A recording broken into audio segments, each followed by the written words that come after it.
Well, can I get a sound check from you, please? Yes, can you hear me okay? Yes, thank you.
We call the Assembly Committee of the Whole to order at 5:03 p.m. on May 6, 2024.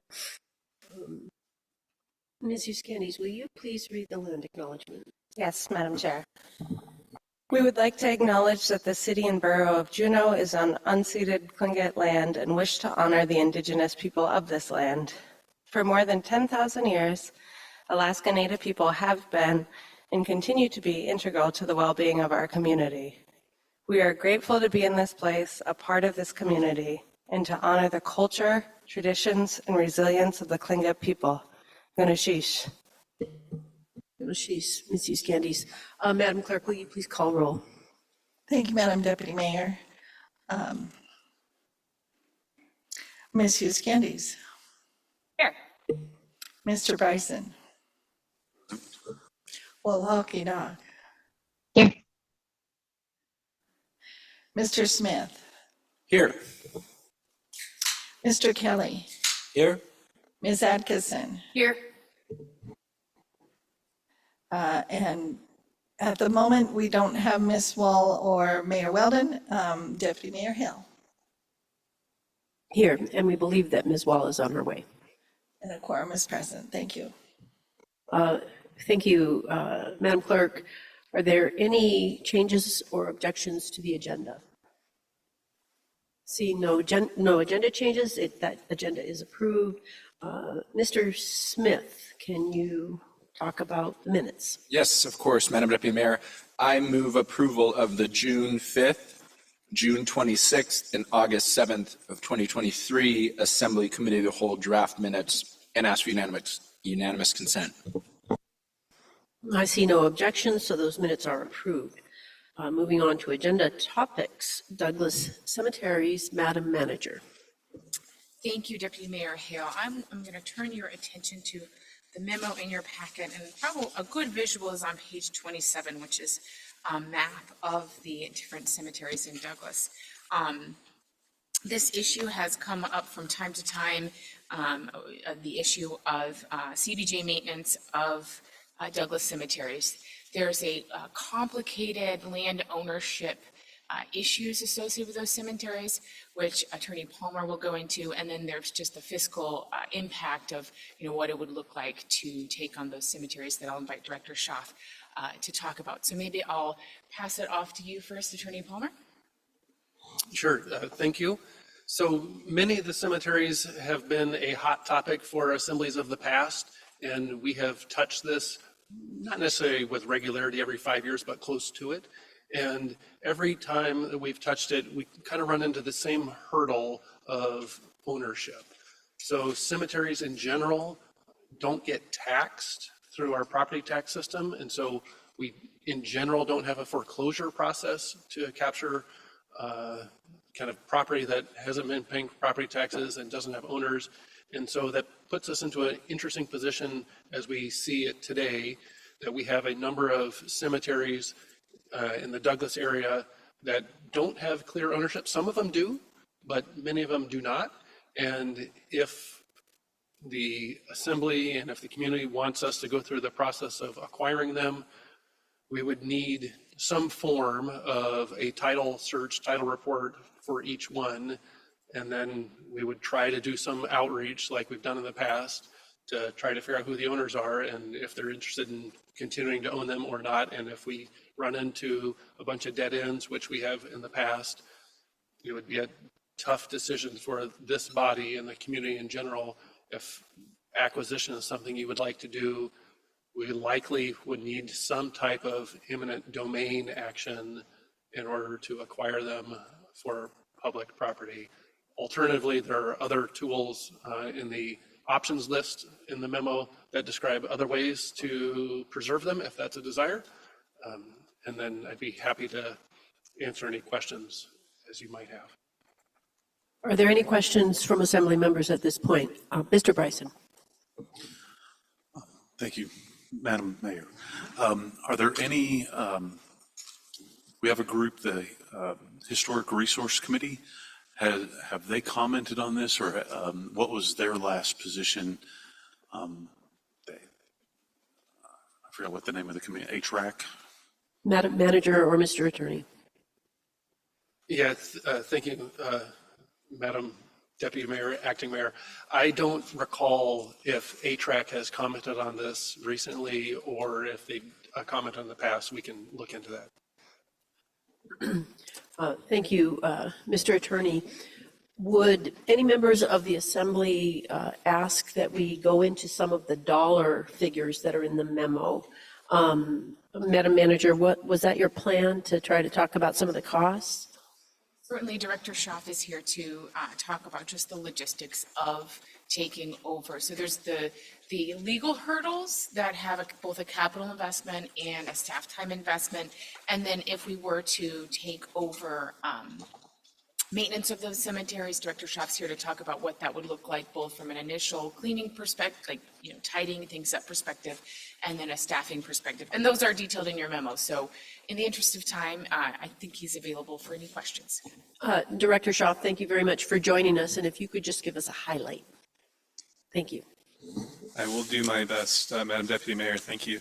So in your packet tonight, there is a refreshed memo, I think, that we originally wrote about 5 or 6 years ago when this question last came up. And it basically envisions 2 phases of the project. One would be to try to get the properties up to a level of maintenance where we can maintain them with our seasonal landscape groundskeeper crews. And there are a number of volunteers in town who have been doing some really great work out there, and we've been trying to support that work by taking away brush and other material that they are able to bring out to the road edge. And that has actually improved the condition of the cemeteries a fair bit over the last few years. There is still a contractual cost shown in the memo because inflation is wild, and we haven't recently spent a lot of time to rethink how much it would cost to do an initial pass through those properties. When we last looked at it, this much acreage was just more than our staff could handle and still keep up on everything else they have going on. So that's why that's there. And then the balance, basically the estimate to maintain seasonal summertime maintenance of the property is at a pretty minimal level. I believe is 0.4 FTE, which is just about 1 seasonal employee, a non-benefited employee level. We don't have employees who work really independently like that in these types of settings. It's typically a crew, but when you aggregate them all together, it comes out to about that. I do want to caveat that. We provided some, I think, examples in the memo of what different levels of maintenance look like. So that does not reflect the type of maintenance that you see at Evergreen Cemetery. That's a very high level of maintenance. We have one position that is pretty much assigned there in the summertime just to maintain that cemetery. So the amount of the maintenance level envisioned in that memo is pretty minimal. It doesn't also include any grave site maintenance or restoration of memorials or monuments and things like that, which under code, if the properties were CBJ property, the maintenance of those memorials and monuments is the responsibility of the plot holder, their family, their estate. Thank you, Director Schaaf. Are there any questions for Director Schaaf? Mr. Bryson. Thank you, Ms. Hale. Has something changed or something come up? I'm looking for a reason why we can't continue to do the same, maybe provide grant support to civic groups or the volunteer committees, provide them resources and allow the volunteer groups that want to perform this service for that very reason, not having to go to the CBJ standard. And why couldn't we continue to operate as is? What has happened? Mr. Bryson, if I could actually just take that. The Assembly at its retreat in December said that we would look at this as an Assembly. So the Lands Committee has spent quite a bit of time on this topic, but the Assembly said that we would look at this subject. And I believe the second and the third items in the options on page 24 are first, a direct appropriation to an entity that could coordinate maintenance with other groups. And then the third is the grant program that might happen under that entity. So that's why we're looking at it now, though. If you have anything to add, Director Shaw, thank you. Are there further questions? Mr. Smith. Thank you, Madam Deputy Mayor. I guess I had a question on the acquisition piece, and there's quite a range of 100 hours to 1,000 hours. How much time and money will it take to figure out what level of acquisition it is? Mr. Attorney. Yeah, thank you. So a little bit depends on which cemetery gets picked first. So I know there's some groups in the community that are willing to volunteer some time and help with the title reporting and possibly try to do some of the legwork. And if that happened to be one that outside group was interested in, I think staff time could be relatively minimal. If it's a property that we have very little connections with or ties to, and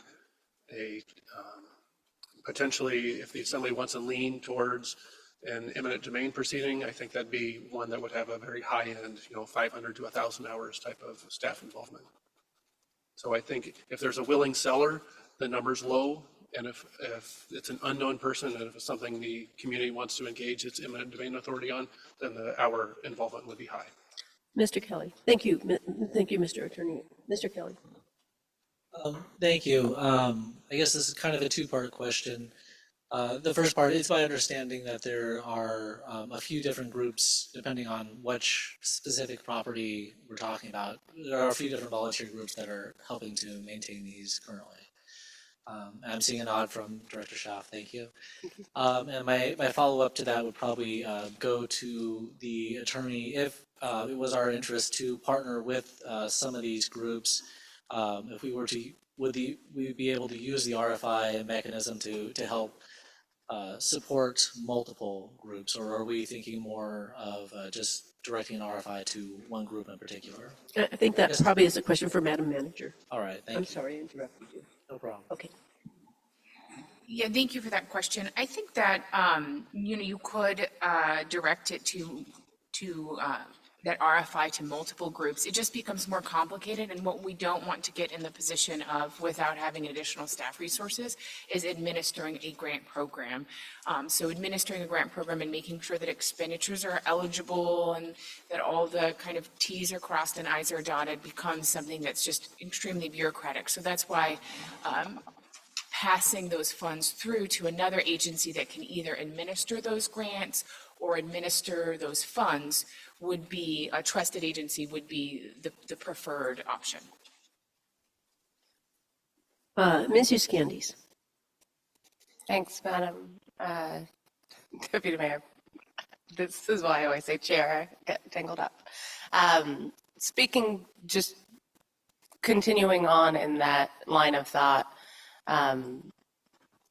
I was thinking about what other organizations that some of these groups might approach, and I am wondering if somebody like the Juneau Community Foundation has anything in their sort of portfolio that something like this would fall under. And when you talk about working with a trusted partner, because that's not our area of expertise, is that who you would have in mind, or can you give any other potential examples? So two-parter, I guess. Yeah, so under option 3, which is create a grant program for different entities to apply, my vision, which hasn't been, which lives in my head, although I've talked to the gentleman at this table about this vision, it really would be like the Juneau Community Foundation administering a grant program. I'm sure they would charge a overhead for that. What I'm not sure is if they have the interest or ability to take on, what's also bureaucratic for their purposes. So then that's where we came with this recommendation to give a direct appropriation to an interested party, a nonprofit that, where we could have oversight, like an annual report that they would have to, provide to the assembly to make sure those monies were spent well, but wouldn't be like you apply and these are the standards for whether or not you get the money, and you quickly get into a very administratively burdensome process. I do appreciate that the limitation on the direct appropriation is it becomes very complicated to have like more than one or two entities probably use those funds, right? So that's kind of the tension that we were trying to wrestle with in this recommendation. Certainly, if there was an organization out there, Pioneers of Alaska or a Rotary Club who was a registered nonprofit and could take that on as a project, that's kind of what we would envision. And the purpose of the RFI is we don't know who those entities might be. I think that's really the big concern that the residents in Douglas have said. It's like, yeah, we don't want to do this ourselves. We don't have that entity. So I appreciate that there's some tension with that, but, you know, a simple first step would be to issue that request. Are there other questions or comments? Ms. Atkinson and then Mr. Smith. Thank you. With particularly looking at options 2 and 3, in the cases where we have no idea or ownership is questionable, is there a legal issue with paying people to potentially carry out this sort of work in places where we don't know who the owner is? Mr. Attorney. Yeah, no, that's a super good question. This has been one of the hurdles that we've struggled with. So if let's say a nonprofit, just using simple terms, is willing to do it and potentially willing to run the risk of being trespassed, for sure. Is it likely that somebody's going to be trespassed? Probably no, not. But is that potential there? Yes. So it is a tension that we have struggled with, and that's why we're here in 2024 like we were in 2017 and before. What do we do with these? And I will say, just to offer that up for a second, there are groups, like I mentioned before, on Douglas, who have taken the effort. I think Merrill Sanford is a good example of helping clear through some of those title questions and has obtained title to a specific cemetery to make it easy, whether it's a title transfer or, yes, please let somebody come, we'll gladly let somebody come on our property and clean it up. Thank you. Mr. Smith. That was actually my question, and Good. I'm trying to think, I thought I had a follow-up, but then I just was enraptured by Mr. Palmer's response, and I forgot. Thanks. Thank you, Mr. Smith. That was funny.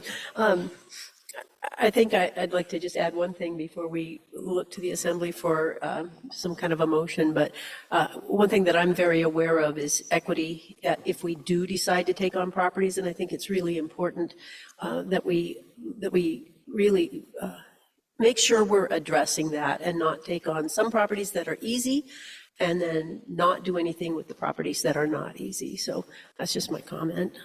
Do we have a motion? Ms. Uscandies. Thank you, Madam Chair. I'll pitch a motion out, and then that way we can start discussing it. And I'm sure we'll quickly see if people have other favorite motions. So I'll make the motion. So I would move that the recommendation of the COW is to maintain the status quo, volunteer maintenance with occasional help from park staff. And I can speak to that more. Thank you. Just sort of some high level reasoning for me. I have been on the Assembly around 5-ish years now, and I think we've touched on this. We've touched on this a lot in lands, and we dug really into the nitty gritty. And right at the beginning of my tenure, I got to see the end of this going away and being put down until the next 5 years.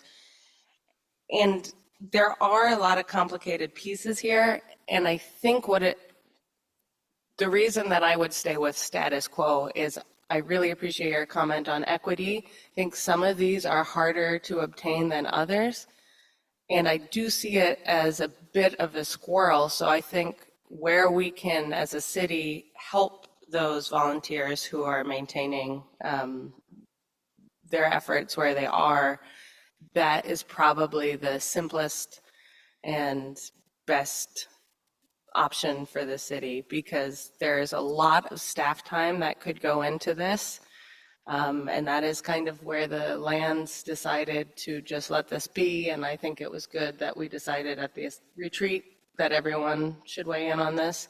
But you could eat up a lot of staff time. You could potentially add some ongoing costs. But I think when I weigh all that it could entail, that probably leaving it as it is now and supporting where we can is a better option.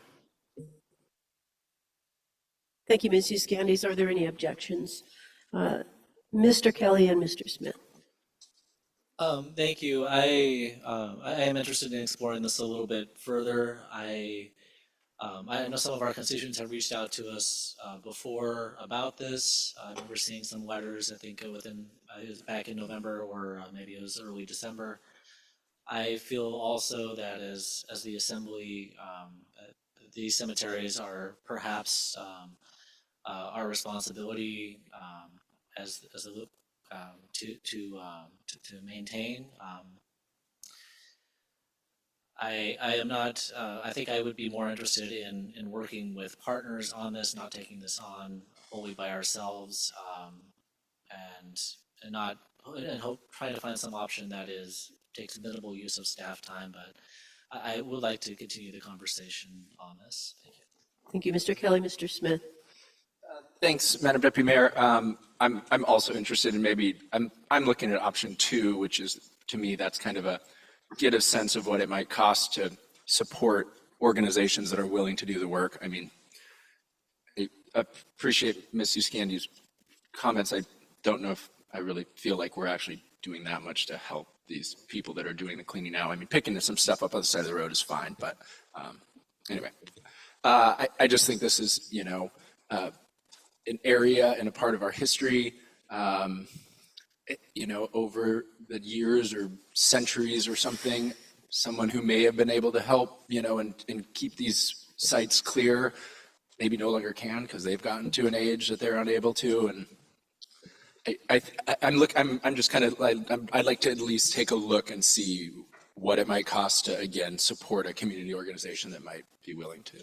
Thank you, do this work. Thank you, Mr. Smith. Check there, yeah. Thank you. Mr. Bryson? Thank you, Ms. Hale. I would support Ms. Uscandi's option 1, only because I've watched this conversation kind of play out. There's not a really good answer at the end because of what we just stated. One cemetery is going to be really easy for us. One cemetery is going to be on the other spectrum, incredibly difficult and expensive. And we do have that equity unless we're just going to not take care of the last one that would be the hardest one. And that doesn't sound right. I'm not opposed to the RFI, but my suspicion is that we may not have an entity that would come forth and say, oh, that's our specialty, we'll step in. So maybe some hybrid of status quo and maybe a small line item, $5,000 or something, Parks and Rec, to maybe help facilitate a couple of costs when need be. Mr. Bryson, is that an amendment to Ms. Uscandi's Oh, no, motion? not at Thank all. you. I was just saying that I was just I did have one last thing that I thought we could include. Our Historic Advisory Resource Committee, they have given us, weighed in on a couple of other topics that we're talking about. I would love to have them investigate this and use their Historic Advisory Resource Committee to maybe dive into this and give us a little bit more background, and maybe they could help us out here. But that's just a thought. Maybe we can hold that thought for now, because I think if we do ask something of HRAC, that it be very, very specific. Okay. Thank you, Mr. Bryson. Ms. Atkinson? Thank you, Madam Mayor, or Deputy Mayor, I guess. I'm also supporting this Ms. Uscandi's motion to continue it as is, mostly because I think the only other viable option would be option 2. And I do feel, since this has come up so many times and been a topic of conversation many times, that if we had an entity who was willing and able to take on this sort of maintenance, we probably would know who they are by now. And I just have concerns about drawing this out and sort of ending up taking no action. And so I will be supporting this motion. Thank you, Ms. Atkinson. Mr. Kelly, you have something else? Yes, I think I would be interested perhaps in the amendment that Mr. Bryson didn't offer. So if, I guess we'll just, I'm sorry, Madam. It's okay. Okay. I would move that we amend Ms. Uscandi's motion to have perhaps a line item to explore an RFI or just to see if there's any interested parties, a line item of $5,000. Mr. Kelly, I don't think that's what Mr. Bryson was referring to. I believe Mr. Bryson, but that's fine if you want to do that. Is that what you would like to do? $4,000 to explore whether there's entities that would like to respond to an RFI? I think I'll withdraw. Thank you. Thank you, Mr. Kelly. And I don't see any further objections. Madam Clerk. Thank you, Madam Deputy Mayor. Just to note that Ms. Wall has joined us. Thank you. Ms. Wall, good to see you. Ms. Wall has joined us at 5:27 p.m. And Ms. Wall, do you have your hand up for this topic? Hi. Sorry, everybody, I'm late. I did not know it was 5 o'clock clearly.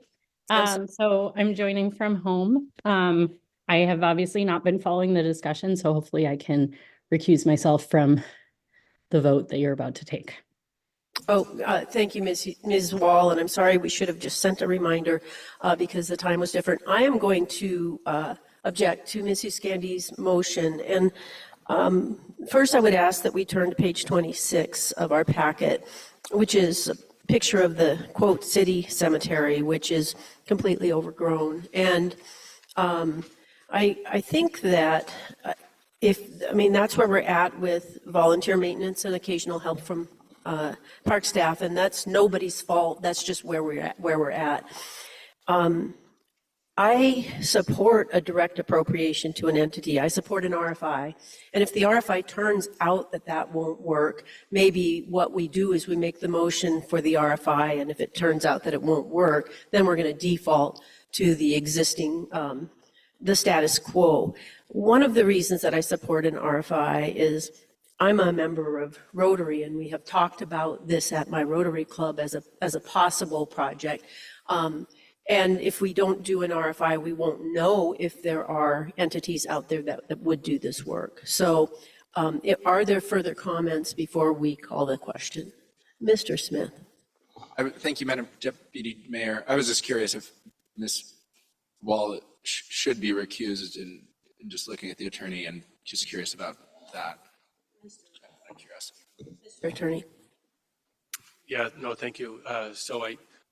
In general, somebody who's recused just shows up as a no vote on an assembly issue. That said, I do recognize there's also a similar rule that if a member has not participated in a discussion, in general, they don't get to vote. So I think the chair has a little bit of liberty on this one. So Ms. Wall, the question is, do we want to go with option one, the status quo option? And that's a yes or no vote. Do you feel that you can vote on that given the conversation that you have been able to participate in the memo, or do you feel that you really cannot effectively vote on that? If the motion is just and excuse me while I get it cut up here, if the motion is just to move with option one, then I don't like voting without listening to discussion, but if that's what I have to do, then I can vote on that.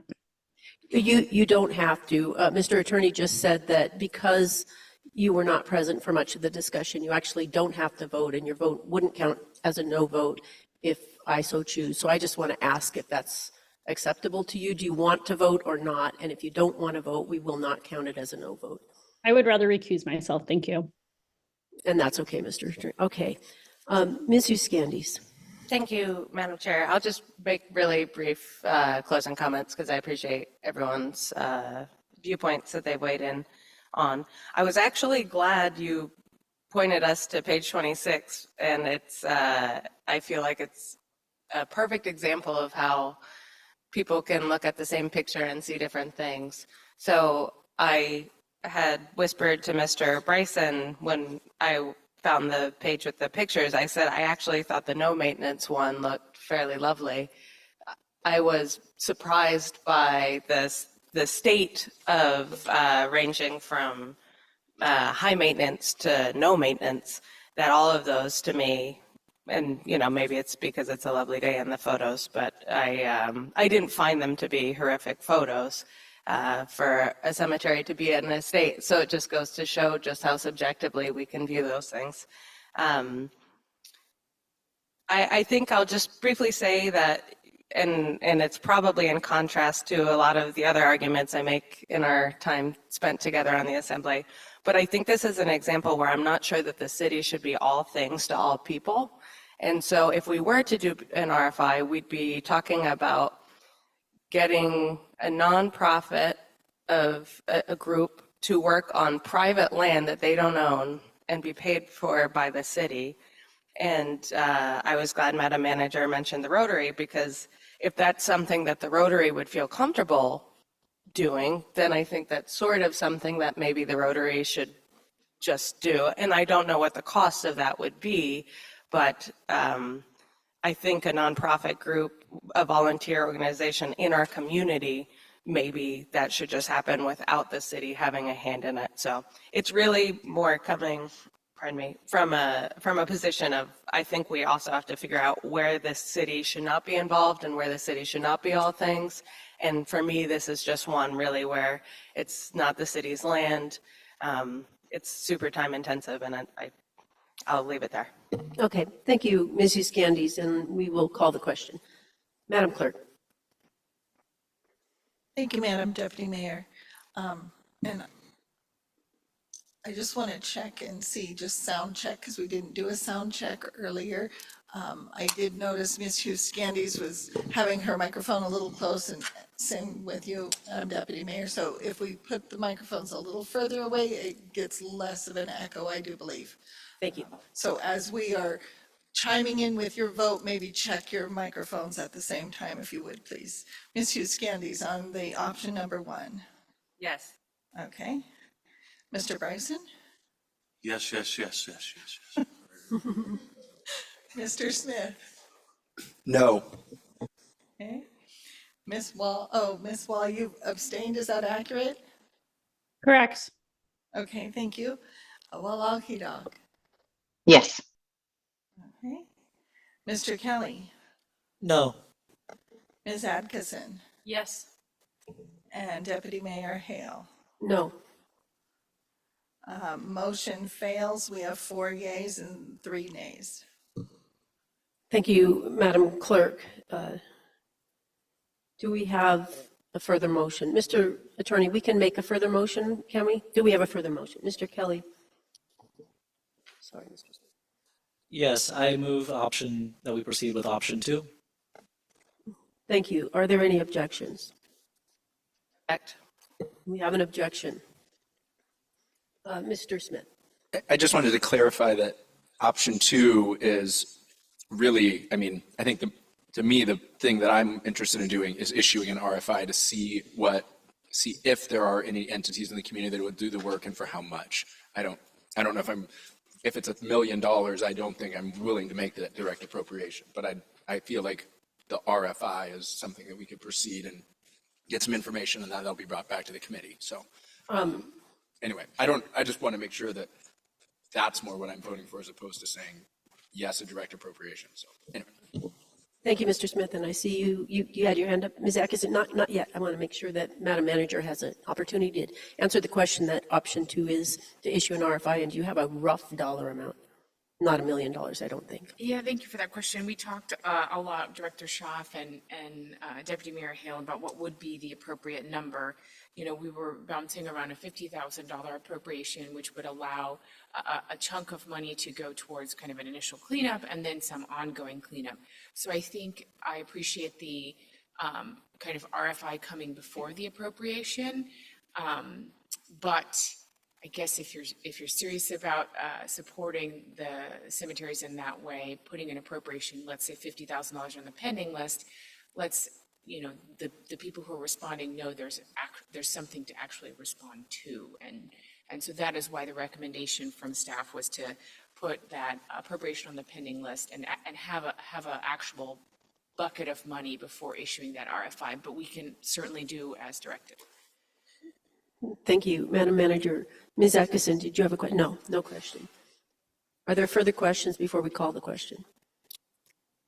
Ms. Euskandis. Thank you, Madam Chair. I think then that was very helpful, and that was a good question. And so my question now is, I'm looking at the way the motion is written, and I understand the thought that went behind making that motion. But if the maker of the motion could spell out exactly what they're proposing, rather than referring to the number in the packet, that would be helpful for me to know what I'm voting on. Can you do that, Mr. Kelly? Could I get a 30-second at ease? Yes. Thank you. At ease.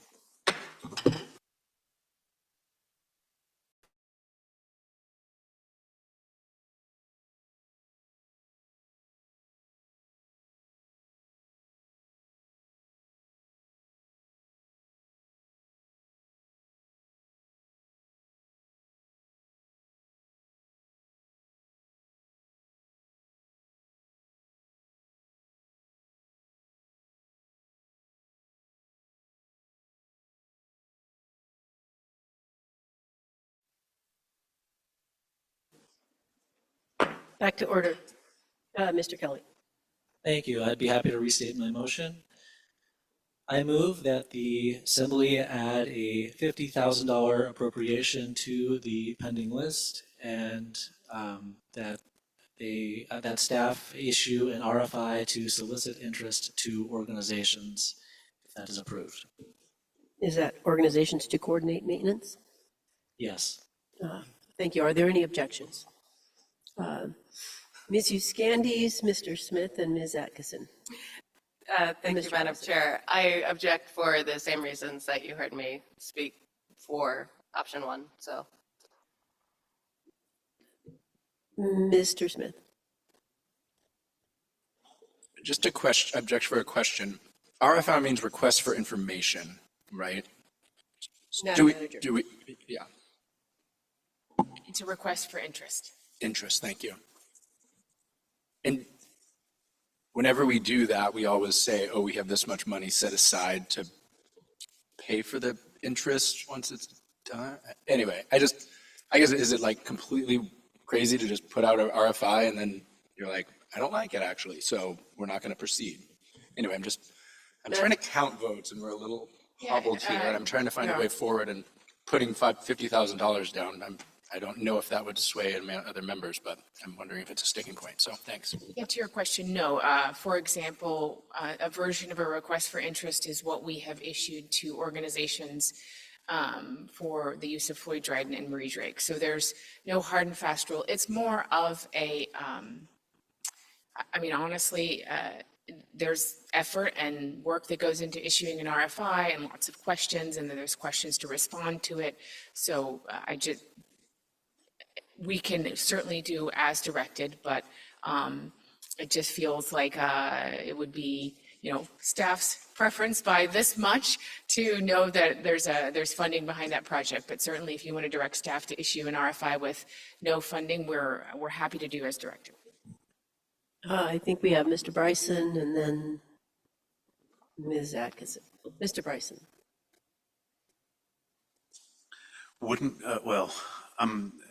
I see where Mr. Smith's thinking was going, and I have the same question. Couldn't part of the request for interest be, how much do you think this is going to cost?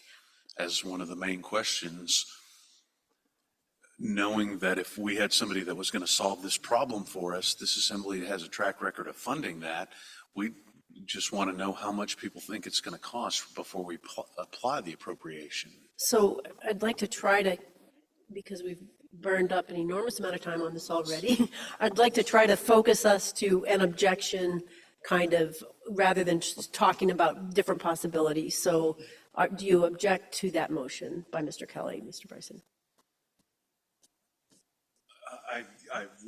I'll maintain my objection. I don't know if I'm ready to put something else on the pending list. We're going to have a hard enough time as it is. Okay, Ms. Atkinson. I'm objecting for the same reasons as Mr. Bryson. Okay, thank you. Let's call the question. Madam Clerk. Thank you, Madam Deputy Mayor, for Mr. Kelly's motion to add $50,000 to the pending list with staff to issue an RFI. Mr. Kelly. Yes. Ms. Atkinson. No. Walakida. No.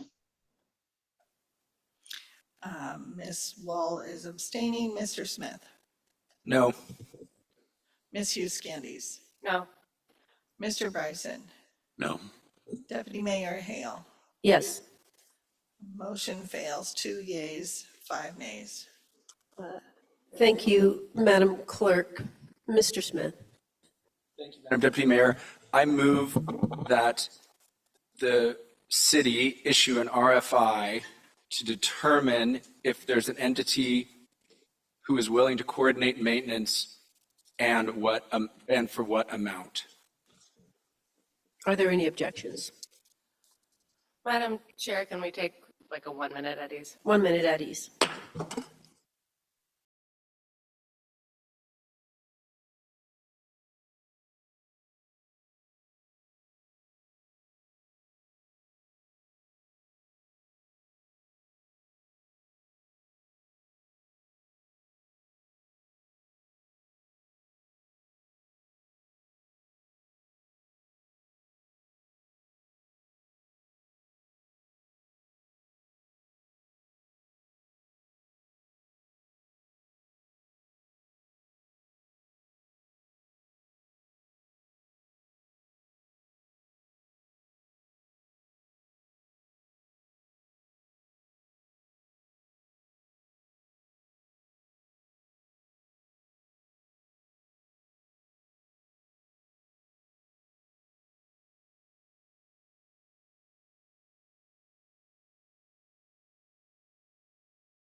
We will bring the committee of the whole back to order at 5:46 PM. Ms. Uscandies, you had asked for that brief at ease, I believe. And I think Mr. Smith had made a motion and we had no objection yet. I'll object. Ms. Uscandies, okay. And will you state the? Yes, Yes. sure. I will just say in brief, you guys know how I feel about this. I've put a lot of time into this. I put a lot of research into this and I haven't been on the assembly 6 years yet. I have put a lot of time into it at the lands level. I know by this point, I feel like experience has taught me that we do not have unlimited staff time. We do not have unlimited resources. And where we can pare away those add-ons, that is how I think we are most successful. And so when I look at our assembly goals and I look at where we are trying to get, for me, I don't think this serves that purpose. And so I will be voting no. Thank you. Mr. Smith. Just briefly, thank you, Madam Deputy Mayor. I was just going to say, I made this motion because I believe it moves us forward. We're not committing to anything. But this issue actually has been kind of surprising in the amount of community support that has come out to say, we need help. This is history. This is, treasured land with, people that have been important to Juneau. And to kind of, is there something we can do to help them keep the sites clear so that people could visit the sites and, you know, honor the dead there. So I hope this just can move us forward. You know, it might also get other people to start saying, hey, what can we do about land ownership and whatever. So that's the intent of my motion, is just, let's just see what it costs and if anyone's willing to do the work, and we can address that when we hear more information back. So thank you. Thank you, Mr. Smith. Are there further questions, or I'd like to call the question? Quick, do it. Madam Clerk. Thank you, Madam Deputy Mayor. Mr. Smith for the motion to issue an RFI to determine any entities and at what amount this project would go forward. Mr. Smith. Yes. Ms. Hughes Candies. No. Mr. Bryson. Yes. Wallahi Doc. Yes. Mr. Kelly. Yes. Ms. Atkinson. No. And Deputy Mayor Hill. Yes. Motion carries 5 yeas, 2 nays. Thank you, Madam Clerk. We will move on to the next item on the agenda, the Ridgeview update. I believe that's Mr. Barr. Thank you, Madam Deputy Mayor. Can you hear me okay? Yes. Thank you, There's Mr. Barr. a memo from me in your packet on this. Thank you.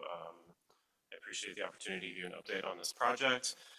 Also, the developer, Mr. Johnson, is in the room too if you have questions tonight that I can't answer. But I wanted to start with an overview of what has happened on this project as a whole. So just under a year ago, almost a year to the day, you passed a loan ordinance out of the Affordable Housing Fund for the Ridgeview Development Project.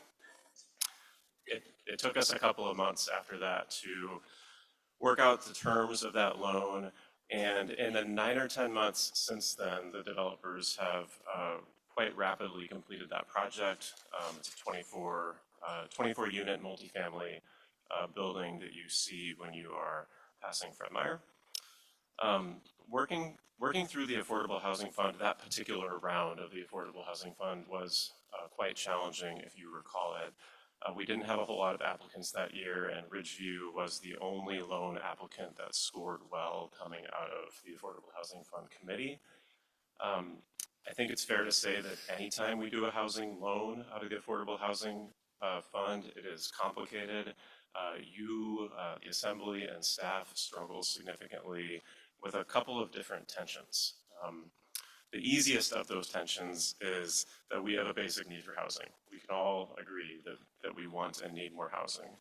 Another one of those tensions is that anytime we do a housing loan, we have community interests that we'd like to include in those housing projects that we help fund. Things like affordability, parking, green space, good infrastructure development, density, that sort of stuff.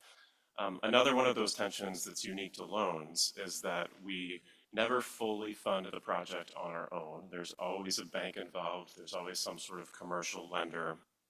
And former City Manager Watt talked a lot about the need when we're doing that loan project to that banks will place on that, and that we need to be in the second position on those loans. That banks are not gonna loan in the second position.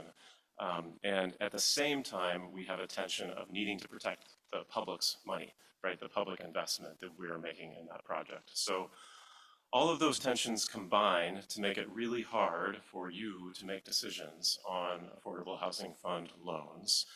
But you've persisted over time, and in the 3 rounds of the Affordable Housing Fund that we've had so far, you've issued $7.5 million worth of loans and grants. And those funds have been matched by about $50 million in private investment, which at the end of the day should result in over 260 new housing units that we may not otherwise have had without the work of the body in making those hard decisions and struggling with those tensions. The Affordable Housing Fund, as I said, has just been through 3 rounds, so it's still relatively new in the scope of the city government timeline. Some of you will recall back to the 2016, 2017, I think it went into 2018 timeframe when we were trying to pre-Affordable Housing Fund work on a project at Second and Franklin with a firm that might ring a bell for some of you, Eagle Rock Ventures. And at that point in time, it was a very similar sort of concept. We were trying to work through a loan to make that development pencil out for that developer, and we failed. There were some of those community tensions that I was talking about at the time. It was mostly parking related that we needed, that we decided we wanted at the time. And at the end of the day, we weren't able to make that project pencil out for a variety of reasons. So we aren't always successful with these sorts of things, but I think it's fair to say that we've gotten better over time, in large part due to the work that you have done and that staff have done and community development and other departments and the work of the Affordable Housing Fund committee members over the years. So back to the specific project, last year, you ultimately decided to move forward with a $1.2 million loan to Ridgeview. And in struggling with all of those tensions that I mentioned earlier, you decided after a good long debate, you landed on ensuring the success of the development. So you did not place many restrictions on that loan and accepted that second place position. So in the 9-10 months preceding, that development has come along and has happened quickly. Both, I think, to the credit of the Assembly and to the credit of the developer. So all that said, and due to the economics of the market right now, the developer has shifted during that project towards selling condos rather than renting apartments. And that's something that our ordinance permits, so that is within the scope of the ordinance that was passed. It also requires that we consent to that change because of the tension that we have to protect public funds. So as parts of those, and I'll go in a little bit more detail about that. So as parts of that property are sold into private ownership, other private ownership, right, as condos potentially are sold, it's incumbent upon us to make sure that the remaining amount of property that collateralizes the loan is still sufficient to protect our investment and also the investment of the bank, right? The bank, the commercial lender, shares that same interest that we do.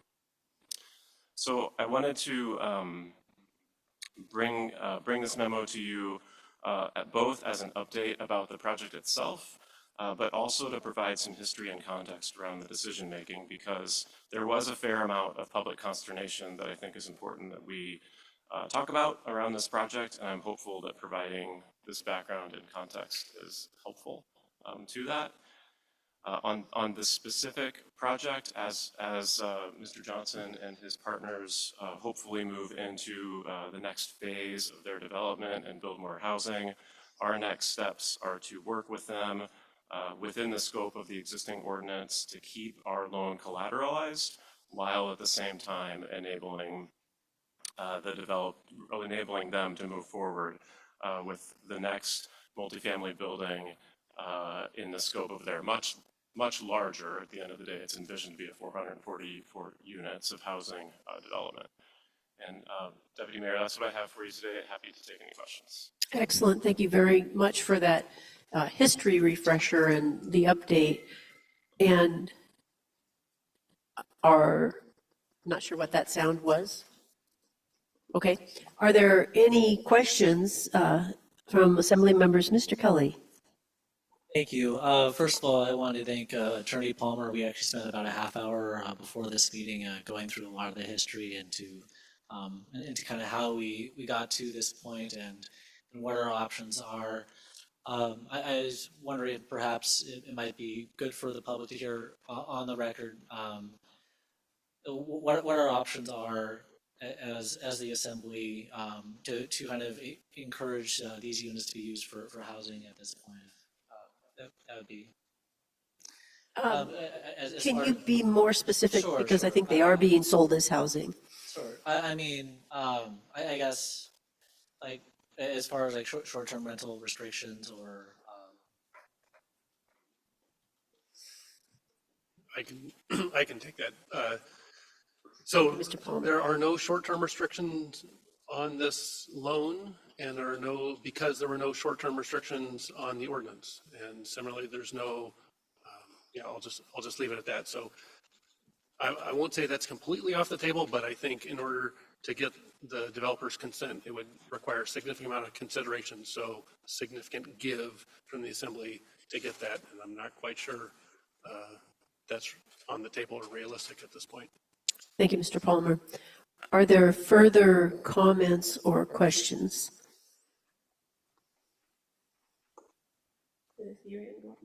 No. I've got one. I appreciate the history, and I think that a lot of us and a lot of people in the community were disappointed when those were condos, when we had thought they would be apartments, but we also understand that that project had condos and apartments in the original plan. And I also understand, and I think from talking with you, Mr. Deputy Manager, that selling condos allows the developer to further collateralize the project in order to continue the project. And I think that not placing restrictions on short-term rentals is something that we didn't put in place a year ago. And I wouldn't support trying to do that with this project now, because we did make that decision a year ago to put more housing on the market, and I think we should stay the course and not add a big wrinkle to the developer's project and plan. We are definitely looking at, I mean, we did that for the projects that we loaned money on this year, but I would rather not change plans at this point. Wahalgedak, thank you. Yeah, thank you. Just wondering if there's any indication in the conversations you've had to date on whether or not this is going to be a trend that we're seeing for the remaining development. Mr. Deputy Manager. Thank you, through the chair. Thanks for that question. I haven't gotten any indication from the developer on their future plans for future phases of the project. So I don't feel like I have enough information to answer that question at this time. I would want to look at their building permit application. There might be information that's worthwhile in there. I'll also note that the developer is in the room. Thank you, Mr. Manager. Wahalgedak, did you want to ask that question of the developer, or did you want to just put that question out there? Yeah, I would love to hear from the developer if he'd be willing to come forward. Mr. Johnson, would you be willing to talk about your near and far future plans for the project? So please press the mic, state your name and area of town you live in, and go for it. Garrett Johnson, thank you, by the way. I'll forget the titles and everything, but Garrett Johnson, I live in Utah, so not local. Feel like I am these days, but I appreciate the question. It's a difficult one to answer. And maybe I'm not understanding the nuances to the question, but specifically, we have the loan on what we refer to as Building A, and we plan on building over 20 more of these buildings to eventually having 444 units. What happens on the next building has not, we know that the next building we want to do this year. We did not apply for the loan with the 2024 round, so there would be no loan attached to what we're calling Building B, assuming it moves forward this year. And so we would just deliver it the traditional way with lender financing and with our capital. So beyond that, we are exploring options and are willing to enter into discussions to see if we can find common ground on what the city and the community would like, and if we can find alignment with our interests. I would like to believe we can, but to suggest that we would, we know what that is right at this moment, I think is premature. So perhaps there's more specifics to that question that I could answer, but generally that's kind of my thoughts on the question. Thank you, Mr. Johnson. Wahalgedak, was that satisfactory? Yeah, to the extent he could be. Then thank you, Wahalgedak. Are there further questions? Mr. Kelly? Actually, I just have a comment. I just want to add, like, my question isn't to preface any sort of intent. It was just to kind of get that on the record. I don't have any intention of trying to change course at this time. So I just wanted to make sure that was clear. Thank you, Mr. Kelly. I appreciate that. I see no further questions. Mr. Johnson, thank you very much for being here tonight. And Thank you. yes, thank you. And Mr. Deputy Manager, thank you very much for that update. We will take a very short 5-minute break so that we can get some water. And we'll be back at 6:08.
We bring the committee of the whole meeting back to order at 6:08. We only took 5 minutes.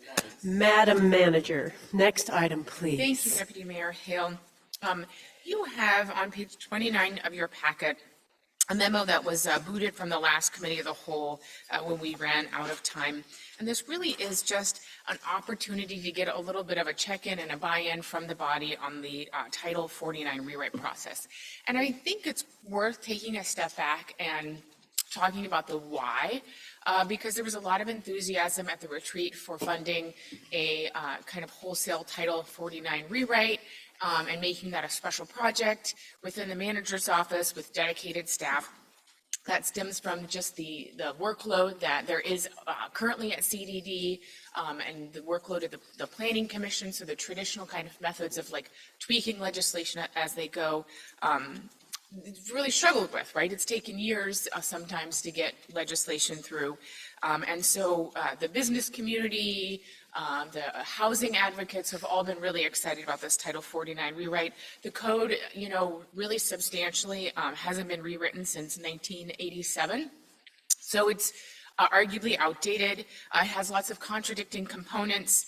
It's complicated, and it doesn't allow the flexibility that we need for the land we have left to develop. I mean, you've heard Director Longren talk about all the good land has been developed, right? All the flat land, easy land has been developed. And so part of that is why our developers and our homeowners keep coming up with these like really complicated situations. So I just wanted to remind us all about the why. I think that to a large extent, sections of the community are excited about the project, and so have kind of like stopped bugging you guys about a Title 49 rewrite. So just want to make sure we're all on the same page. The purpose of this memo is to give you a chance to give some feedback on the structure as I, working with Director Lawhorn, envision the Title 49 rewrite. Keeping in mind that once we hire staff, so we will hire a staff person to lead this project, and we will hire a contract attorney to work on this project. There will likely be a consultant budget as well as needed. They obviously are going to spend all day, every day, looking at how to best approach that. So the recommendation talks about giving me feedback on the phased approach, timing, and membership and role of a stakeholder group. So I'm going to work backwards and start on the page 29 of the memo with structure. So, we envision, staff envisions that there'll be a stakeholder group that really serves as a sounding board for the project. So not a group that can say, nope, this section of code is getting X from the project, from the code, we're not making that change, but rather a real working group that has representation from across the community and has regular updates with this committee, with committee of the whole, so that the group can understand your priorities. So we've got a list of potential members, of the community, the categories to be represented there. So the first part of the purpose of this memo is to get feedback on both that structure for stakeholder engagement and also those membership groups. So I'll pause and see if there's any comments on that section. Are there any comments or questions for Madam Manager? Mr. Smith. Thank you. I was just curious, what is the form? Is it a piece of legislation that would establish a committee like this? I'm just thinking, what's the public process to say this is a good blend, this is not, there should be another developer, there should be another whatever. Anyway, what is the form of legislation that? Yeah, I would assume that would proceed much like how you establish task forces, and so those are by the assembly, and the assembly kind of plays with those categories. Thank you, Madam Manager. Next we have Ms. Wall, and then I believe Mr. Kelly? No? Okay, Ms. Wall and then Ms. Scandies. Thank you, Madam Deputy Mayor. Curious about this list. And maybe someone could describe for me kind of the perspective a real estate agent brings to this conversation. Just curious about, I didn't quite understand the link there. Madam Manager. Yeah, I think the philosophy there is just someone that's very involved with housing and the market and kind of what the market can demand, and some of those, a lot of the decisions are, you know, price point decisions as we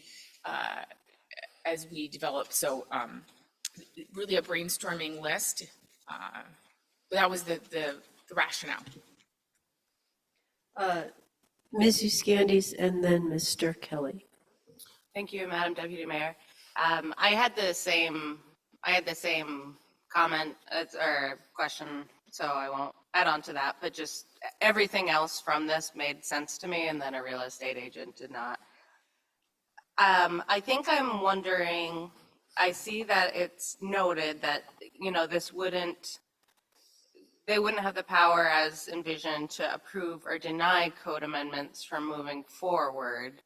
But I was hoping you could talk just a little bit more about the role of their real core function, and use the word sounding board, and that's helpful. But if you could talk a little bit more about the group's core function. Madam Manager, please. Yeah, I think that the vision is it would be really a working group. And so while they wouldn't necessarily have the opportunity to block or vote out a section of code, they would have a lot of influence in working through what that code should look like. So let's say, you know, you take a topic, like let's say, let's see, what do we have? Some subdivisions. Okay, so we take subdivisions and staff works on that in the little staff vacuum, right? That ends up being a bit of a bubble, and then says, okay, we're working on subdivisions and these are some of the changes that we'd like to see because these are the pros and cons. What do you guys think? I mean, kind of like I'm doing with you right now is what I envision that group doing. So giving that feedback and that iterative process to help develop code and really provide a place for those interests to have a voice. Thank you, Madam Manager. We have Mr. Kelly and then Ms. Wall. Is your hand up again?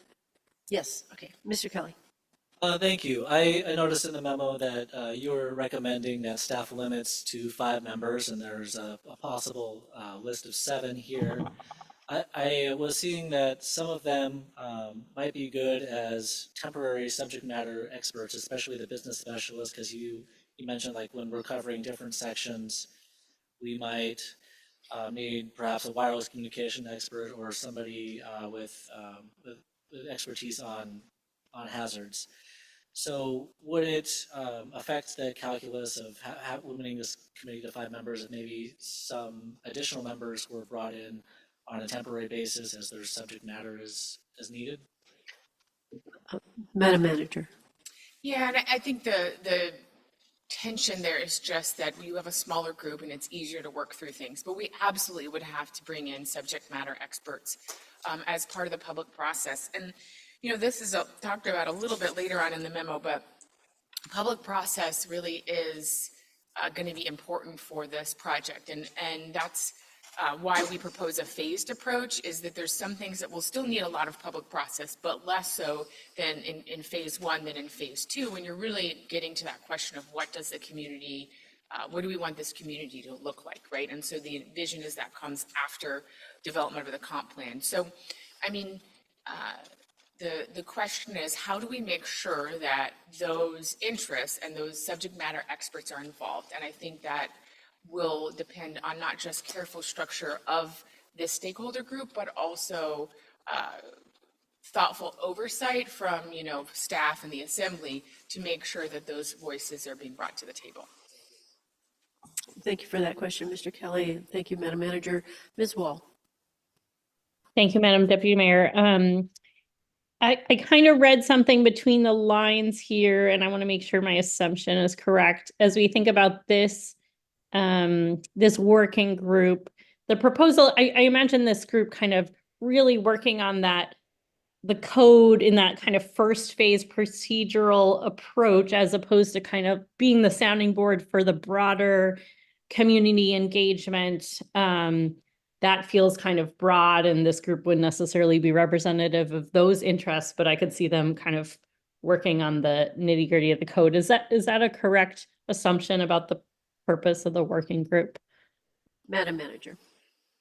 Yes, I mean, it's really to have subject matter experts. If you were rewriting your budget code, I'd maybe have CPAs and bankers, and I don't know, people in that industry as a kind of subject matter expert. So I think you've got a good understanding of what at least we envision that the role to be of that group, understanding that there will be other, public, we'll need to develop a really good public outreach plan for both phases of the project.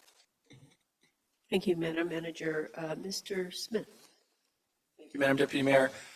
I'm looking at the second to last paragraph on the bottom of page 29, and it says, as a chunk of code is developed, it will be presented to the Assembly with a designated comment period, blah, blah, blah. I guess my question is, are the chunks going to be presented on to us for action, or are we going to get a whole Title 49 long, big rewrite that we just have to vote? I mean, we can amend or whatever, but we're going to vote on it in its entirety. Good question, Mr. Smith. Madam Manager. Yeah, and that, Director Lawhorn would probably be better at answering that question because I'm not as familiar with Title 49, but I have done other code rewrites in my time. And it really depends on the nature of the code that's being rewritten, right? So if there are things that we can bring to you that can move the ball forward and provide some, wins and some successes, we will certainly do that because we've heard a lot from the community that okay, waiting 3 years for an entire overhaul is just not feasible. So I can't give you the level of specificity in answering that question, except to say that we will be cognizant of, subdivisions, bringing that before you in a chunk, and do piece that out in as logical way as possible, not really knowing what that means to be able to provide some wins, right? Some actual changes, but without you guys spending, all the time in the weeds. So trying to strike that balance. Mr. Smith, follow up. Thanks. That sounds good, and I mean, and it's of course great to have you and having that code rewrite experience. I guess just a thought of being a devil's advocate or pessimist or something is just, if we're voting up and down chunks and we might like one thing and then there's an opposition to another, do we create some horrible Frankenstein monster? But anyway, I think you're aware of my concern, so thank you. Thank you, Mr. Smith. We do that regularly, don't we now? Thank you, Mr. Smith. Oh, poor Frankenstein. I actually have one comment, and it's related to to use some words that you've used, kind of the tension between this working committee and then once the Title 49 changes come to the Assembly, then we're going to have a bunch of people coming at us with comments and changes. And I guess partly I'm just thinking of two groups that I've been very involved in, JCOA and JCOS, the Commission on Aging and the Commission on Sustainability, both of whom have really clear desires for things to be in our code that are not necessarily there. So, I'm just wondering, it almost feels like those kinds of groups might fit into that business specialist as needed. So if for example, the working committee is working on energy efficiency, it would be great to consult with JCOS. And so I don't know if maybe there's a way of kind of tweaking that language so that JCOS doesn't have to come in at the very 11th hour and say, but if you had made this one small change, and then we have to change something big. Ms. Uscandies. Thank you, Madam Deputy Mayor, for those comments. That's thoughtful concern. You just sparked one more question in me, and that is the methodology for appointing something like this. You made reference to task force is similar, and this is another sounding group who's getting into the weeds. What would the schedule, as you're envisioning this, what would the schedule sort of work cycle be, thinking of other groups who might be trying to track it, and also thinking of, speed, and also thinking, how do we not recreate the planning commission, like a 5-member planning commission? How are you picturing this playing out?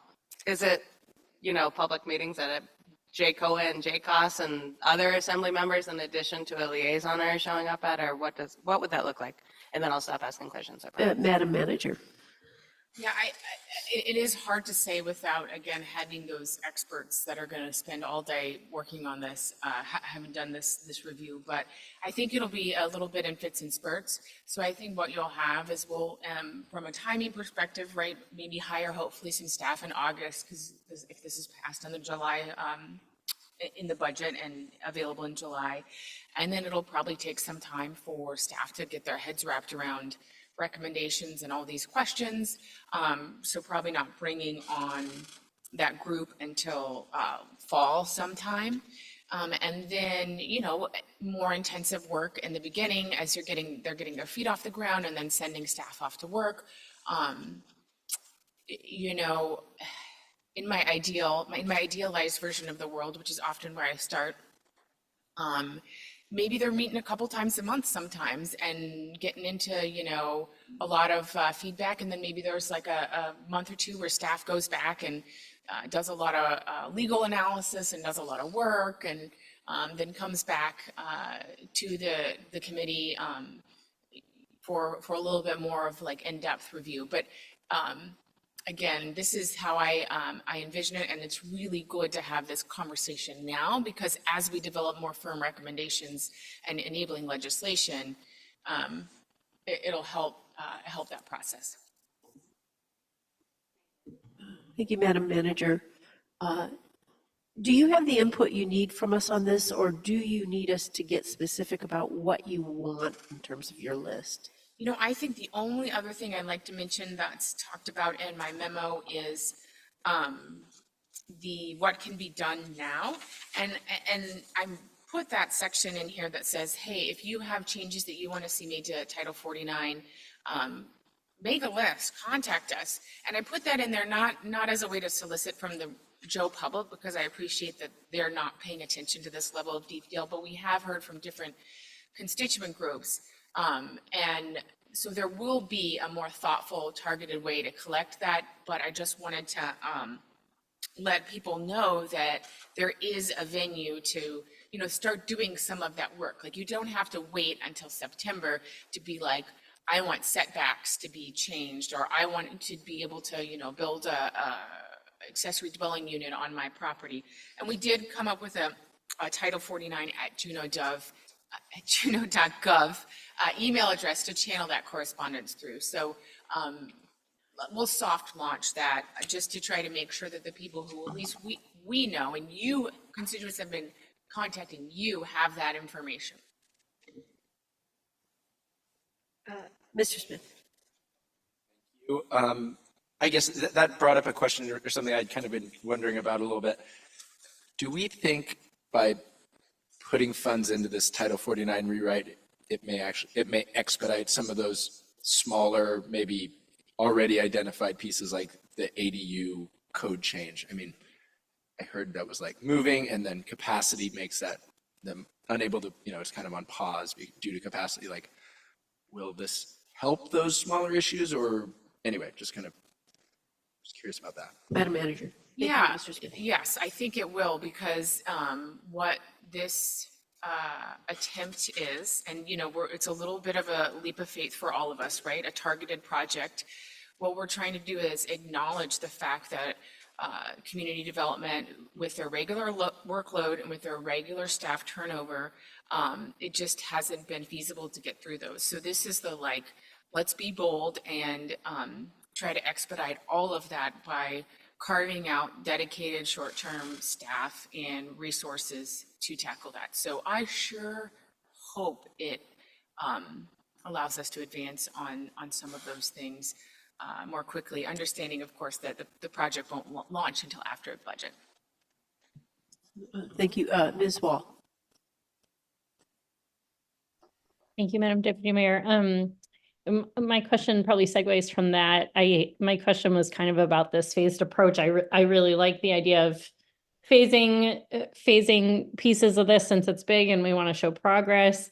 But I feel like I'm used to kind of doing things in the opposite direction or order, where you kind of start with the kind of big picture. What does the community want to be before getting into kind of the code changes? Can you maybe talk me through kind of, I'm sure there's a really good reason to kind of structure it this way with kind of the nitty gritty details first. Maybe you can walk me through the reasoning for that.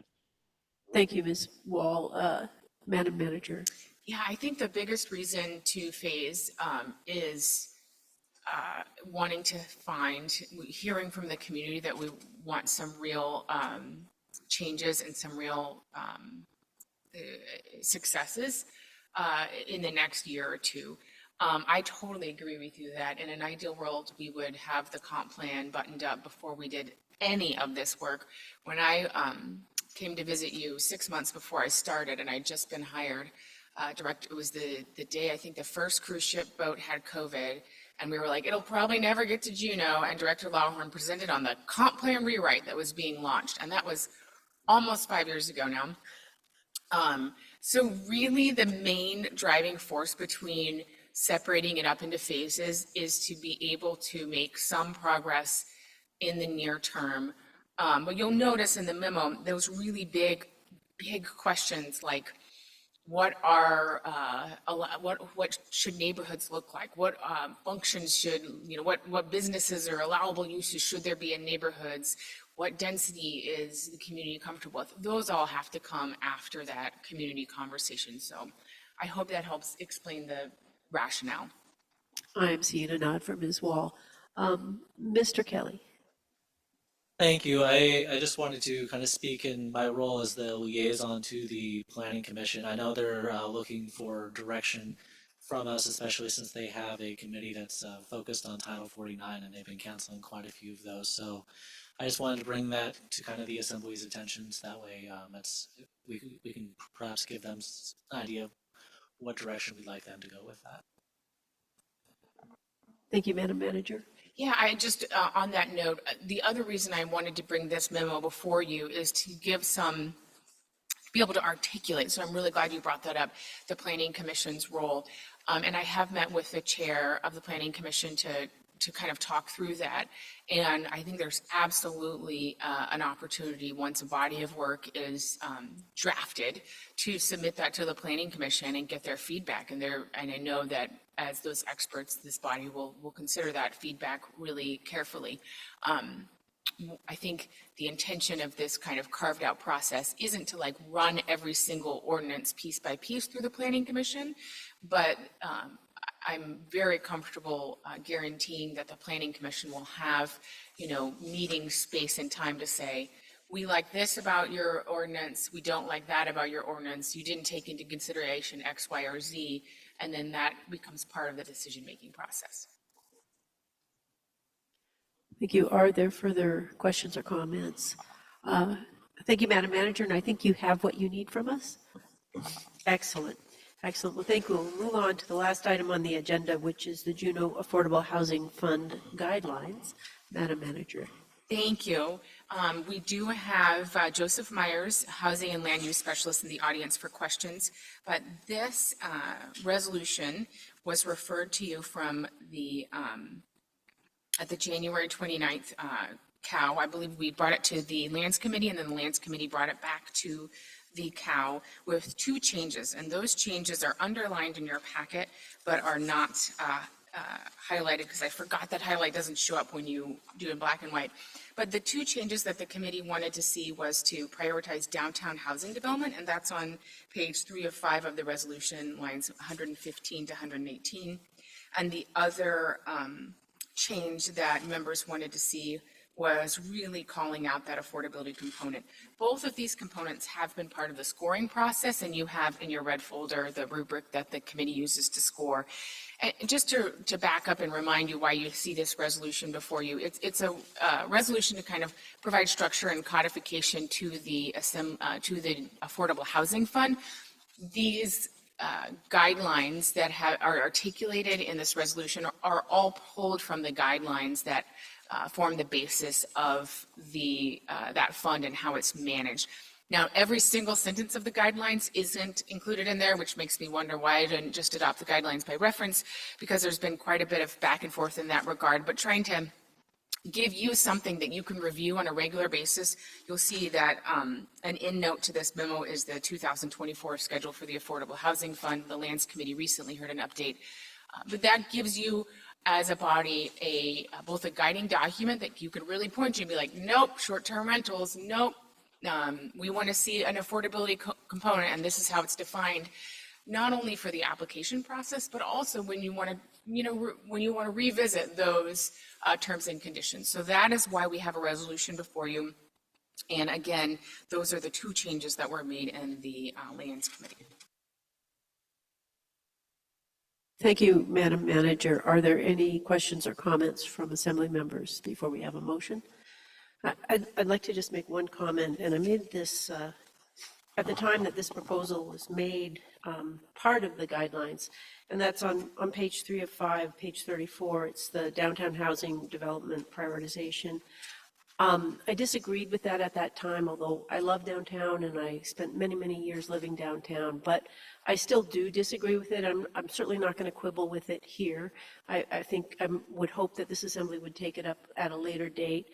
I think that there are people in Juneau that live all over Juneau, and prioritizing downtown it makes me uncomfortable that the city would choose to spend money downtown when it wouldn't choose to spend money in the valley. I think it pits people against each other. So I just wanted to make that comment, but I don't want to make a change at this point. Do we have a motion to move this Resolution 3022 to the Assembly for introduction? Mr. Smith. Thank you, Madam Deputy Mayor. I move that the Committee of the Whole forward Resolution 3022 with the recommended changes from the COW to the Assembly for introduction, and I ask for unanimous consent. I see Ms. Wall. Thank you, Madam Deputy Mayor. Just for a question here. I think what I heard from the manager is that this doesn't change any of the priorities, the criteria. Is that correct? And then You are correct.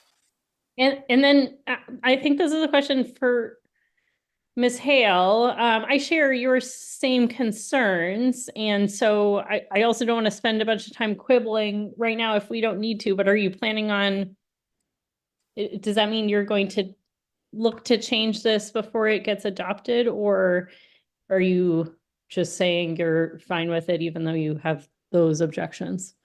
Thank you, Ms. Wall. I am fine with it, even though I have those objections. What I'd like to do is change it when we next look at the guidelines, because this kind of stemmed from the guidelines, and I'd like to change it at that point. I don't even know if I'll still be on the Assembly at that point, but I'd like to do it then, and then we can change the resolution. I know that is a little awkward, but I just don't think it's worth us jumping into the fray right now. I just couldn't pass up the opportunity to mention that. Okay, thank you. Thank you. Mr. Smith.